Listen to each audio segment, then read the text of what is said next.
Hello guys and welcome to my Outlaw Rogue Slice and Dice guide for 7.3.5. My name is Squiggle and I'm here today to tell you guys why Outlaw is doing very well in Antorus the Burning Throne and tell you guys what you can do to get this insane damage as well. Now, over the last couple of weeks, you guys might have been seeing that Outlaw has been doing some very good passes with Slice and Dice, and I'm gonna be honest, the main reason for this is the way that this class scales with specific items. Now, as the expansion goes on further, we are seeing people with the 1000 eye level Golgoneth trinket this week. We are seeing people with higher and higher Night Blooming Fronds from the Veiled Argonite, and we are seeing more people with the Jeweled Signet of Melandris. Now, these items in tandem with the Outlaw Rogue allow you to do insane amounts of melee and proc damage as your item level gets higher. Now, what this means is this class almost has infinite scaling with the way that these work together, as well as your artifacts. So, if you're getting a very high eye level weapon, your melee damage is just going to be off the charts in a few weeks' time. On top of this, it is a very fun rotation and a very quick rotation in my opinion. It means that you really have to be on your toes and you have to be casting stuff pretty much all the time.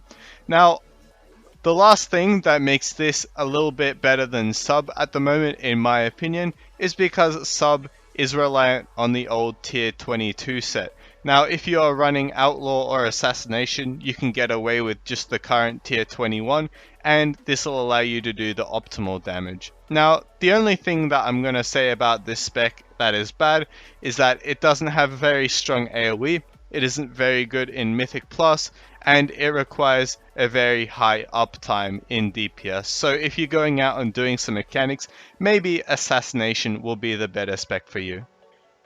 So up first, we are going to be looking at the talents that we are running for Slice and Dice. Now, obviously last time I recommended that you guys would run the wrists and you would run Quick Draw in this first tier.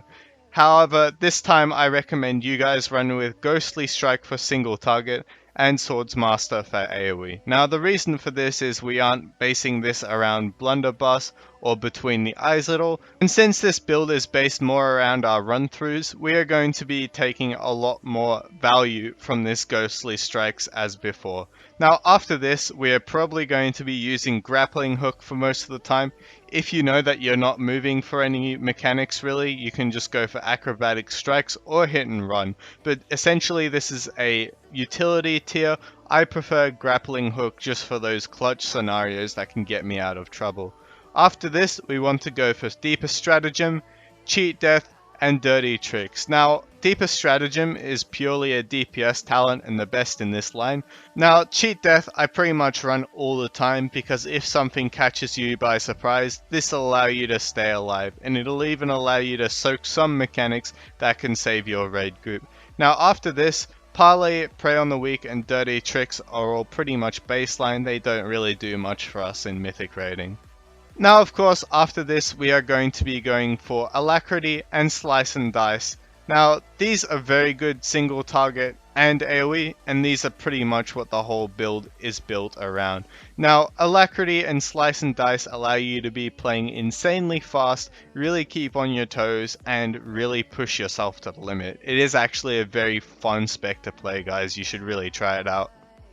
Now, onto the trinkets, which are a very important part of the Outlaw Rogue kit. Now, obviously, you're going to want a very high eye level Golgoneth's Vitality.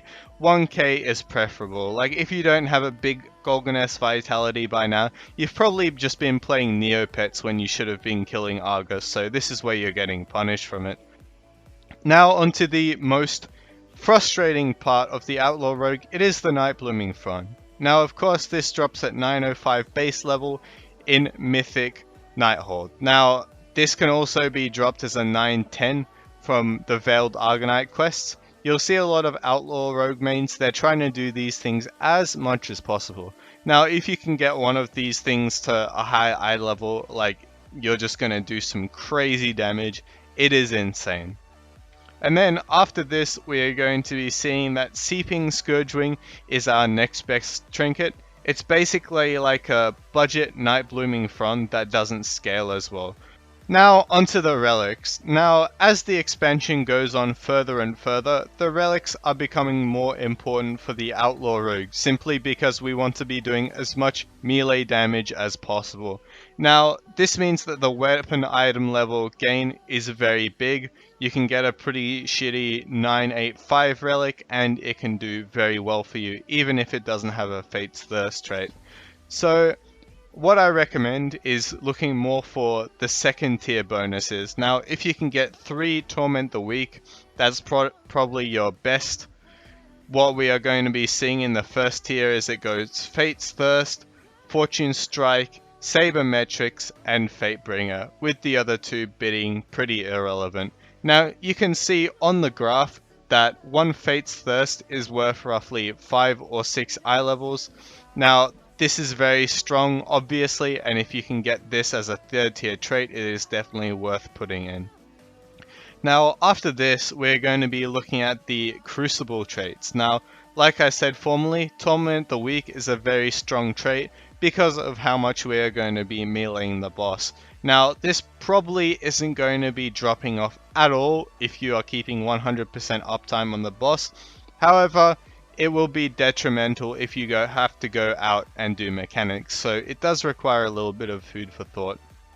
And then after, of course, Infusion, Secure, Shadowbind, and Chaotic Darkness are all roughly the same. Now, these are to be expected. This pretty much happens with everything.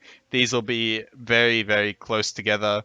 And I recommend just putting these things into raid bots if you aren't sure which one to go. Sometimes one is slightly higher than the other, but it's much of a muchness. Next up, we are going to be having our legendary setup. Now for pure single target, I recommend running the shoulders and the ring, the insignia of the Ravenholt.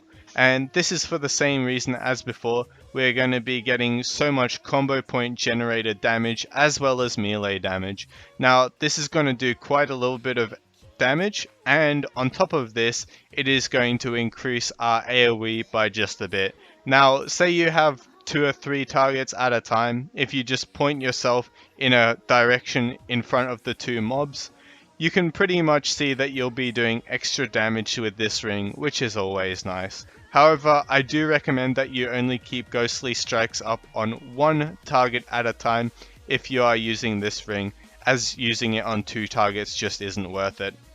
And of course, there are some funky AoE builds that you can run. You can run something with the gloves. However, I do not recommend these. If you are looking to go full AoE, I do recommend one of the other 2 specs with the Fan of Knives cape.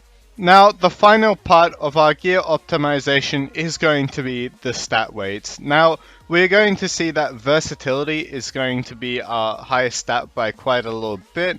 Critical strike is going to be just after it, followed by agility and mastery. Now, what this means is basically versatility and crit are going to be increasing the damage of our run through and our auto attacks by quite a bit.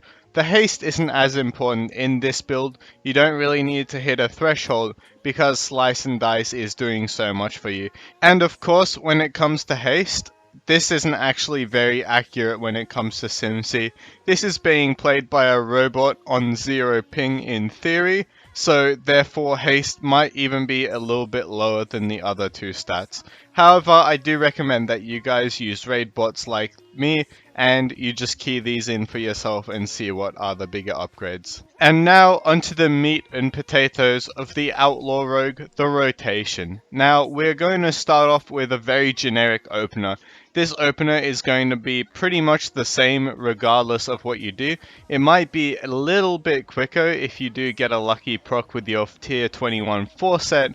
However, it's pretty much going to stay the same most of the time. Now, you're going to start off with your Curse of the Dreadblades into an ambush. Now, you can actually macro these together as like an opening sequence macro, so you can use these both in the same keystroke. Then, straight after you ambush, you want to Adrenaline Rush into Slice and Dice. Now, what this is going to allow you to do is it's going to allow you to get a very quick Slice and Dice. It's going to increase your attack speed quicker with your loaded dice. And it's also going to increase your energy regen for the first 42 seconds slice and dice. After this, we're going to go in with our Ghostly Strike into a run through. Now obviously keeping Ghostly Strike up at all times from this point throughout, we're just getting it up as early as possible. And then we are going to be using our Vanish when our first buff runs out. So it's going to look something like you do the opening sequence, then your crit buff runs out, and then you do a Vanish and a run through, and you just continue going. Now what this is going to allow you to do is to get a good setup for the start of the fight. This needs to be a little bit of muscle memory, but after these 12 seconds you're pretty much breezing through. As for our rotation, it generally goes around the pandemic timers quite a bit. Now, as you might read, loaded dice does increase the effectiveness of slice and dice by 30%. So the way that we can play around this in our rotation is we can get a slice and dice to about 12 seconds if we have the loaded dice proc, and then we refresh it. Now what this is going to allow is for a very strong 54 second slice and dice, which should make our damage and attack speed a lot better. Now on top of this, we are going to refresh Ghostly Strike within 5 seconds. I recommend that you do it before it falls off because you get the damage proc from your previous Ghostly Strikes, and these are the pandemic timers that you should be playing around. The slice and dice is a snapshot with a loaded dice, however Ghostly Strikes does not have a snapshot at all. Now when it comes to finishes, we are basically going to be getting to 6 combo points, then using either our slice and dice or our run through. Now if you are having the broadside buff from your 4 set, or you are having the Jolly Rogers buff, you're going to see that using this at 5 combo points is a lot more effective, because you don't want to be overcapping your combo points wherever not necessary. And after this, we just want to wait until these 3 abilities come up, our Vanish, our Adrenaline Rush, and our Curse of the Dreadblades, and then we want to be going with our opening sequence once again.